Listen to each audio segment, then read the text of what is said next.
Hi friends. ராமநாதபுரத்தில் தாயுமான சுவாமி கோவில் தெருவைச் சேர்ந்தவர் பன்னீர்செல்வம், வயது 40. கொத்தனார் வேலை செய்து வரும் இவர் சரண்யா என்ற பெண்ணை காதலித்து திருமணம் செய்து கொண்டவர்கள். இந்த தம்பதிக்கு அஜய் என்ற 16 வயது மகனும் அக்ஷிதா என்ற 11 வயது மகளும் உள்ளனர்.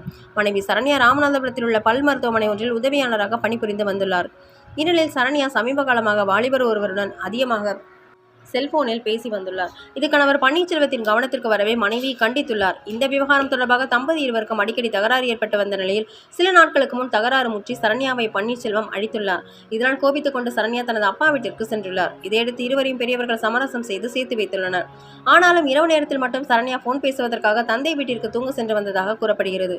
எவ்வளவோ சொல்லியும் செல்போன் பேச்சை மனைவி கைவிடவில்லை என பன்னீர்செல்வம் ஆத்திரத்தில் இருந்துள்ளார். இதையடுத்து கடந்த வெள்ளிக்கிழமை நள்ளிரவு தனது மாமனார் வீட்டிற்கு சென்ற பன்னீர்செல்வம் தூங்கிக் கொண்டிருந்த தனது மனைவியின் வாயை கத்தியால் குத்தி கொலை செய்துள்ளார்.